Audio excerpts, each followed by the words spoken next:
სახელითა მამისათა და ძისათა და სულისა წმინდისათა ქრისტე აღსდგა. ქრისტე მოვიდა ყველასთვის. სახარება დაიწერა ყველასთვის. სულიერი ცხოვრება არის ყველასთვის და რამე განსაკუთრებული დაყოფა სოციალური მდგომარეობის გამო ან ხარისხის გამო არ არსებობს. ერისკაცებსაც, მონაზვნებსაც, ხარისხში მყოფ სასულიერო პირებსაც და ბრევლის წევრებსაც და უბრალო ბერებსაც აქვს ერთი საქმე. ეს არის ცხონება, გადარჩენა, რომელიც ნიშნავს ღვთისმშვილობას, რომელიც გულისხმობს, რომ უნდა გავხდეთ ტაზარნი ღვთისანი და ჩვენში დამკვიდრდეს ღმერთი, რომელიც ნიშნავს ქრისტეს მარჯვნივ ყოფობას პარადისობაში ყოვლადწმინდა სამების წიაღში, რომელიც ნიშნავს, რომ გული გავუთავისუფლოთ უფალს და ყოველგვარი სიმდიდრე, ანუ ის რაც გულს იკავებს, გავცეთ, როგორც ის პირდარ ჭაბუკს უთხრა, გავათავისუფლოთ გული და შევდგეთ ქრისტეს. ეს არის ჩვენი საკეთებელი ყველასი.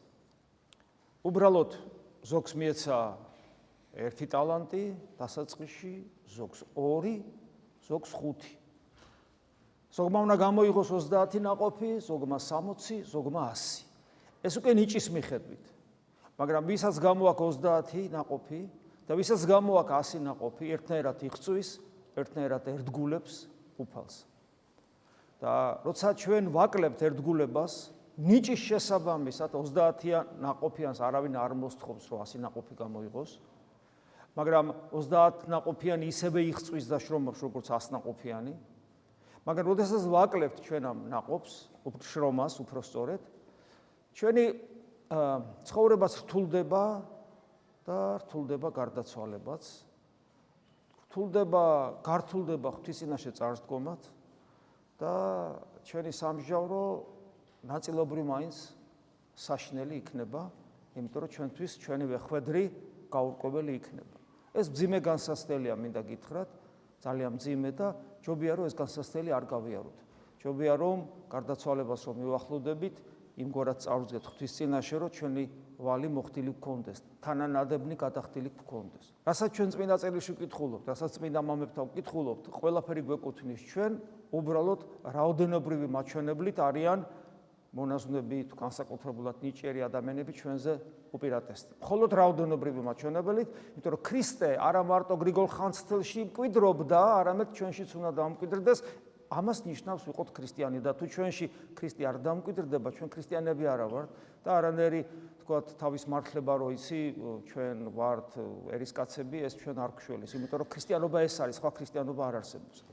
ამის დასტური და ამის მაგალითი არის დღევანდელი დღე, როდესაც ჩვენ ვიხსენებთ უფლის შეხვედრა სამარიტელ დედაკაცთან, რომელიც არც სწორი სარწმუნოების მატარებელი იყო, არც სასულიერო პირი იყო, სექტანტი იყო ფაქტობრივად იმ ძველი გაგებით და თან მაინდამაინც ზნეობრივი ცხოვრებითაც არ გამოირჩეო და არც განათლება ჰქონდა. აი ჩვეულებრივი დედაკაცი იყო. უფალი ელაპარაკება ისეთ სიღრმეებს, ისეთ სიღრმეებს უმხელს მას, რომელსაც თვით ნიკოდიმოსაც კი არ ეუბნება და ჯერ მოწაფეებთანაც კი, მოციქულებთანაც კი ნასაუბრები არ აქვს. რატომ გააკეთა ეს უფალმა? ჯერ ერთი ის, რომ ამ დედაკაცმა დაიტია, ეგერთი და მეორე, ყველა ჩვენგანის გასაგონად თქვა ეს, დაგვამდაბლა ჩვენ და იმად გასაგონათაც, რომლებიც ვზარმაცობთ და ვფიქრობთ, რომ ჩვენი საქმე ესეთი მწვერვალები არ არის, ჩვენ აი ესე რაღაც დაბალ დონეზე უნდა დავღოღავდეთ, იმად გასაგონათაც გვითხრა, კი არ გვითხრა, მოიმოქმედა და შემდეგ ეს დაწერილი ჩვენამდე მოვიდა. დიდებული ადგილია ეს წმინდა წერილისა და მასთან ერთად იოანეს სახარების სხვა ადგილსაც მიუერთებთ, რომელიც შინაარსობრივად ძალიან თანხვედრაშია დღევანდელ სახარებასთან, რომელიც მეოთხე თავია, ხოლო ის, რომელსაც მიუერთებთ, მე-14 თავია. გახსოვთ ეს სიუჟეტს რა თქმა უნდა არ მოყვები, იმედია რომ თქვენ ეს ყველაფერი იცით, დღესაც მოისმინეთ. უფალი ესეთ რამეს ეუბნება. იესო რქვა მას, უკეთუცა იცოდე შენ ნიჭი ღვთისა. ძალიან საინტერესოა ეს. ანუ დედაკაც ეუბნება, რომ შენ რო იცოდე ნიჭი ღვთისა, და შემდეგ აგძელებს, მაგრამ აი თვითონ ეს სიტყვები ნიჭი ღვთისა. ანუ მე რო ვიცოდე, ჩვენ ხო დედაკაცის ადგილას უნდა დავაყენოთ თავი. მე რო ვიცოდე, რისი მონიჭება შეუულია ღმერთს. რა შეუულია მომანიჭოს, რა შეუულია მომცეს. მე რომ ეს ვიცოდე,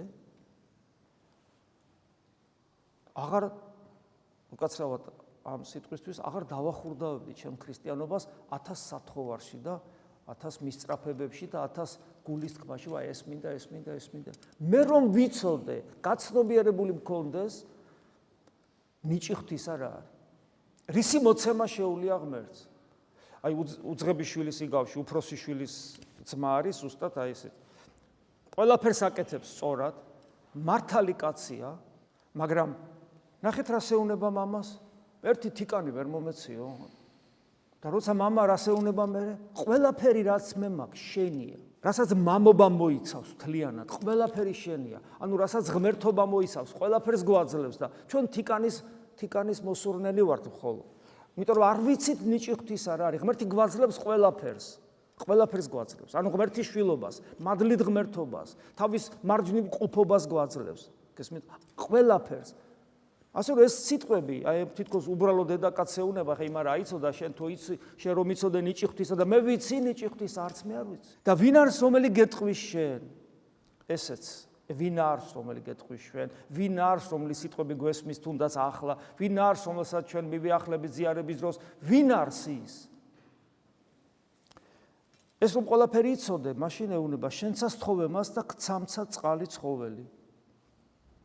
და აი აქ ჩანს თუ რა არის მთავარი სათხოვარი, ხო? ეს არის მადლი, საღვთო მადლი, ცოცხალი წყალი. ანუ მადლი, საღვთო მადლი, ანუ რითაც საღვთო ენერგია, რომლითაც ყოფიერებს ღმერთი, რომლითაც ღმერთს აქვს კავშირი ჩვენთან. ენერგია, რომელიც თავად ღმერთია. ღმერთი ენერგიებში გამოვლენილი, რომ მე მასთან კომუნიკაცია მქონდეს. ეს რა არის, არ ვიცით.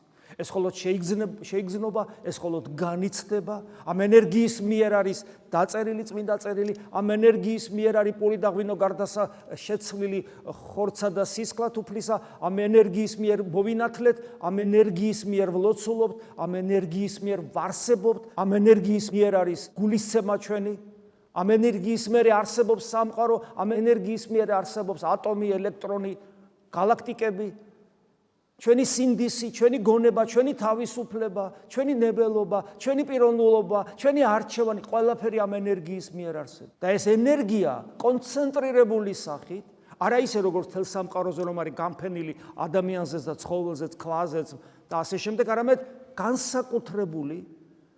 განსაკუთრებული კონცენტრირებით და პიროვნული ურთიერთობის შესაძლებლობით, ღმერთთან პიროვნული ურთიერთობის შესაძლებლობით გვეძლება.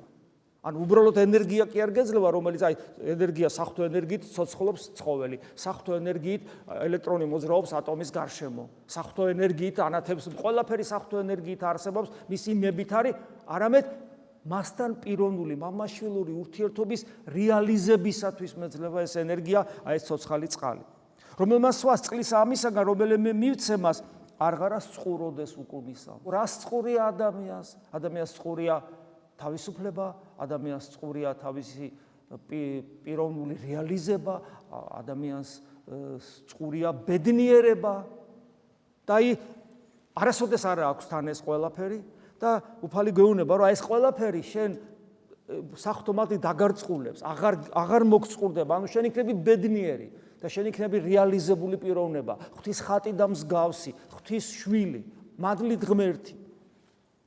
არამედ წყალი, რომელიმე მივსცემას იქმნეს მის შორის წყარო წყლისა, რომელი ვიდოდეს ცხოვრებად საუკუნოდ. ეს წყარი უბრალოდ გეძლება, ანუ ეს მადლი გეძლება საღვთო მადლი, არა როგორც გარეთა რაღაცა ენერგია, რომელიც გარედან კვებავს, რომელიც შენს გარეთ არის და გეხმარება, არამედ ის იქცევა შენს არსად.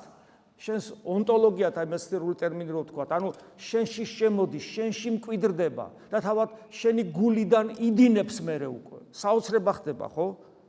იმიტომ რომ შენში იქნება და ვიდოდეს ცხოვრებად საუკუნოდ, წყარო წყლისა. ანუ იფეთქებს უკვე შენი გულიდან.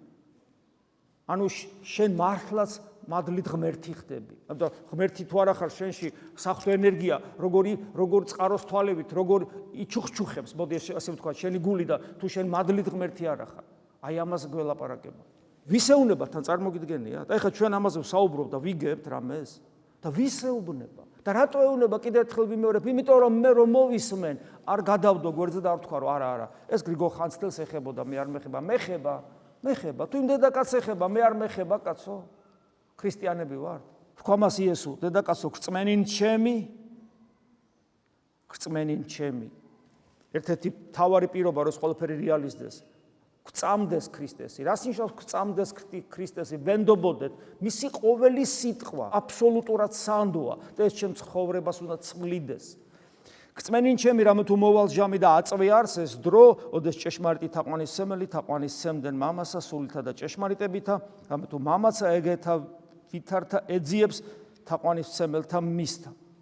და მე კვლავ ვიტყვის სულ არ სულია ღმერთი და თაყვანისმცემელთა მისთა სულითა და ჭეშმარიტებითა თანაას თაყვანისცემა. აი ეს ღმერთი რო სულია და სული და ჭეშმარიტებით თუ თაყვანისცემთ, ამას ძალიან ღრმა განმარტებები აქვს, მაგრამ მოკლედ თუ ვიტყვით ერთი ეს არის, რომ გარეგანი რელიგიურობით ეს არ მოხდება. იმიტომ რომ გარეგანი რელიგიურობა ქონდათ ფარისევლებსაც, სადუკეულებსაც, ამ სამარიტელებსაც.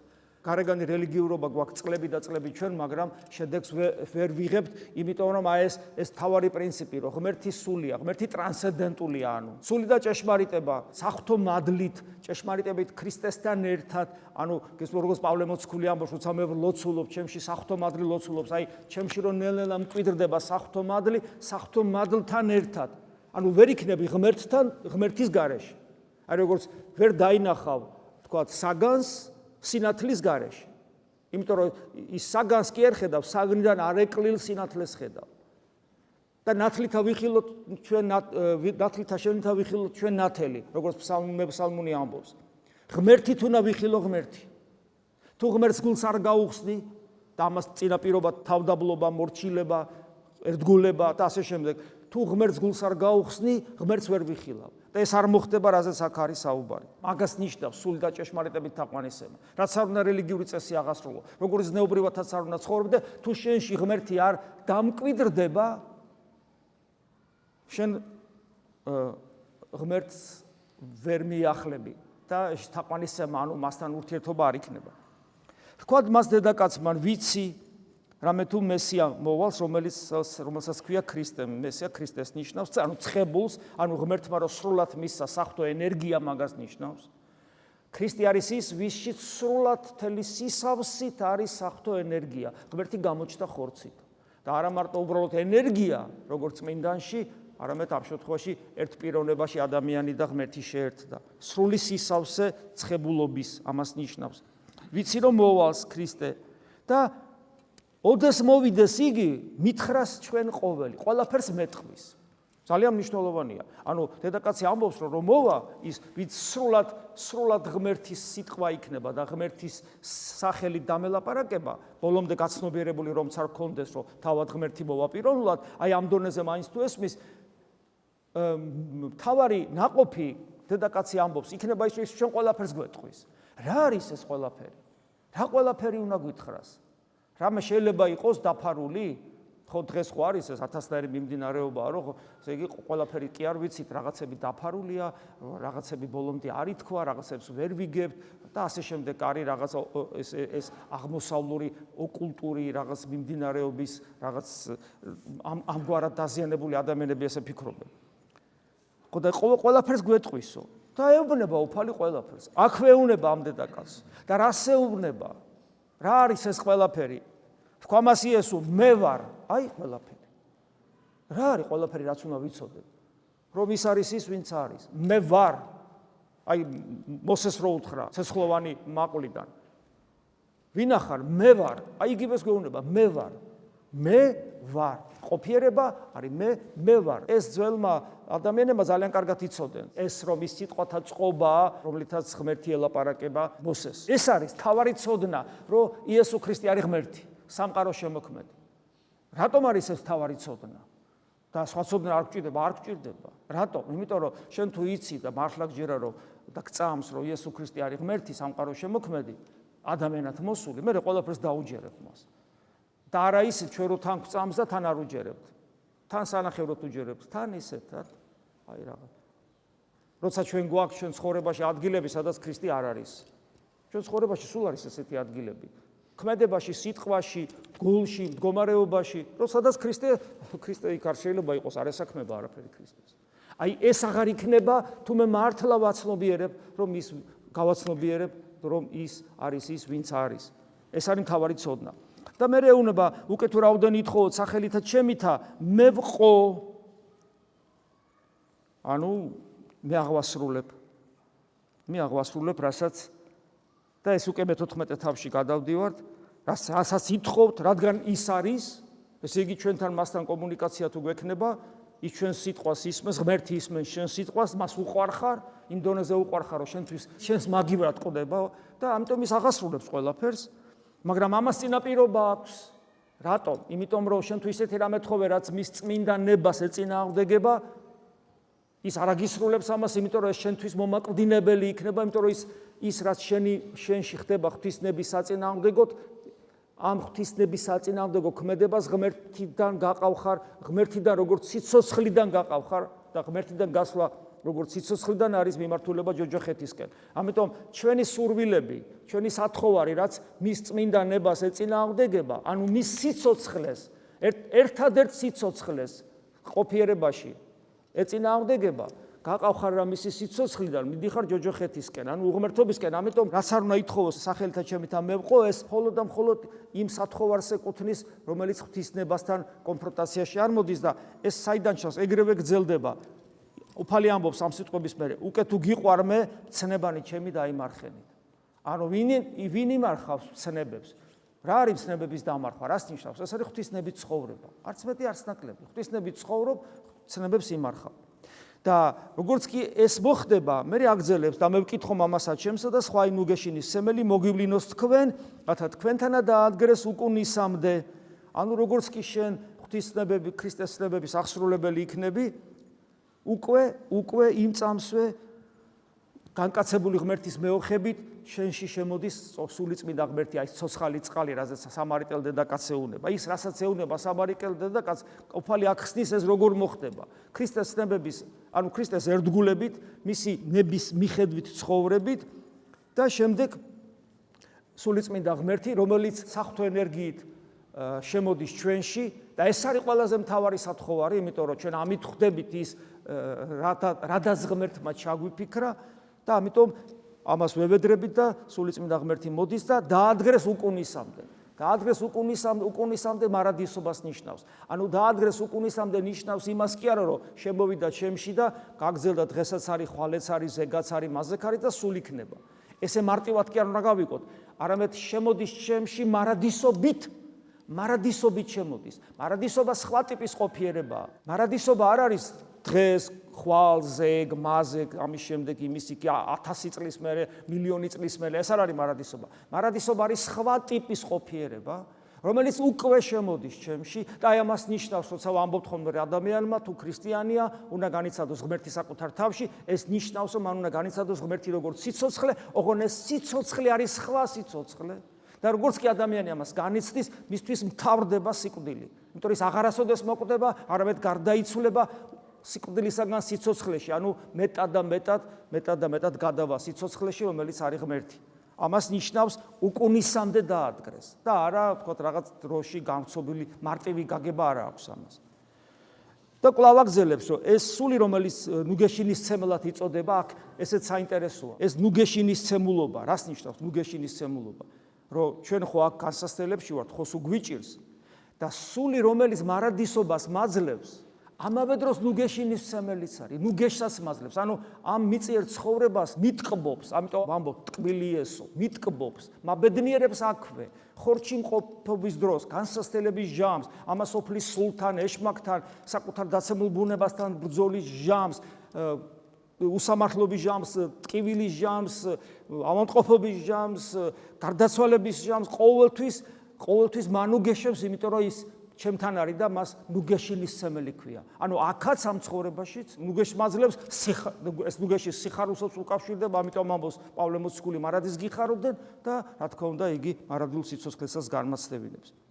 სულიგე ჭეშმარიტებისა, რომელიც სოფელსა ვერ ხელეწიფების მოღებად, რამე თუ არ ახედავს მას, არცა იცის იგი არის ეს მადლი არის სულიწმინდა სული ჭეშმარიტების. ჭეშმარიტება არის ობიექტურად არსებული სინამდვილე, ანუ ღმერთი სული, საღვთო ენერგია. ოღონ ეს არ ჩანს, იმიტომ ამბობს, სოფელს არ შეუძლია მისი მიღება, იმიტომ რომ ვერ ხედავს და ვერ ხედავს, იმიტომ რომ არ იცის, ანუ არ იცის, ამიტომ ვერ ხედავს და ამიტომ ვერ იღებს. ანუ ეს ნიშნავს, რომ მე თუ ამას სოფლის კანონებით ვცხოვრობ, სულიწმინდა ღმერთის შესახებ არაფერი ვიცი, როგორი რელიგიურიც არ უნდა ვიყო, შესაბამისად ვერ ხედავ, ანუ ვერ განვიცდი მას ჩემი გულით და ამავე დროს ესე იგი ვერც ვიღებ მას. ხედავთ ამას სოფლის სული როგორ ებრძვის ღმერთს. მაგრამ უცებ აგზელებს, ხოლო თქვენ იცით იგი და დავდგები და ვფიქრობ, ვიცი ახლა მე, ვიცი თუ არ ვიცი. და მეუნება თუ მოწაფე ხარ ჩემი, თქვენ იცით იგი და აქ საოცარი სიტყვებია. ნახე, იცით იგი რამე თუ თქვენთანა არს და თქვენთანა იყოს. როგორი სიტყვებია? იცით იგი, იცი თეოდორე, ვიცი კი, რატო საიდან შენთან არის და შენთან იქნება სულ. აი ეს აი ბეჭედია, ბეჭედი ქრისტეს სიტყვებია ეს, ქრისტეს სიტყვები. როგორი სიტყვები? ხო არ იმედის მომცემი. იესო თქვა, უკეთო ვისმე უყვარდე მე სიტყვანი ჩემნი დაიმარხეს და მამამანსა ჩემმა შეიყვაროს იგი და მოვიდეთ მისსა და მისთანა დავადგრეთ. თავარი პირობა, ხო ყველაფერი სადამდე მიდის.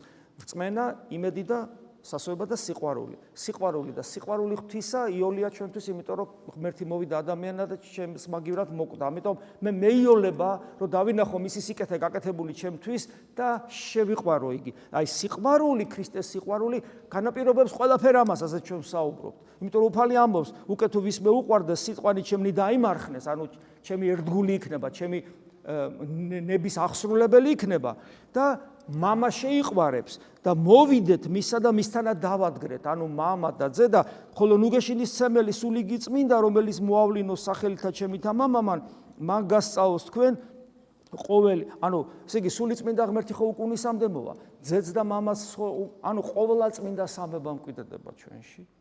და როგორც ხშირად ვამბობთ, როგორც ისააკასური ამბობს, ეს ნიშნავს, რომ ჩვენი გული გადაიქცევა ზეცად და ჩვენ გულსა და ჩვენ ანუ მისტიკურ სიღრმესა და ზეცსა შორის განსხვავება არ არის, ეს არის გონება მიუწვდომელი, აუხსნელი, ალოგიკური. გესმის რაღაცა მოცემულობა, რომელიც ჩვენ არ ვიცით, მაგრამ ამის განცდა უკვე აქვე ამ სამყაროში იწყება და ყველაფერის ცოდნა გვეძლევა, როცა სულიწმინდა ღმერთი მოდის და მან გასწავლოს თქვენ ყოველი, მოგახსენოს თქვენ ყოველი რაოდენი გარკვე. აი ეს რაც ჩვენ, რასაც ახლა ჩვენ გვესმის, რაც ჩვენ გვესმოდა ქრისტეს სიტყვები, ამ ყველაფრის განმარტება, ამ ყველაფრის პუნქტებად დაალაგება და ჩაშლა ამ პუნქტების მიხედვით, ამ ყველაფრის განცდა და მერე გააზრება და ბევრი რამეს ისეთის განცდა, რომლის გააზრება შეიძლება ვერ მოხდეს. ანუ ამით ცხოვრება ეს ხდება სულიწმინდა ღმერთის მიერ, რომელიც ამ ყველაფერს გვასწავლის. მან გასწავლოს თქვენ ყოველი და მოგახსენოს თქვენ ყოველი რაოდენი გარკვე თქვენ, რასაც მე თქვენ გეუბნებით ყველაფერ ამას სულიწმინდა ღმერთი გასწავლებს. მადლი უფლისა ჩვენისა იესო ქრისტესი და სიყვარული ღვთისა და მამისა და ზიარება სულისა წმინდისა იყოს თქვენ ყოველთა თანა. ამინ. ქრისტე აღსდგა.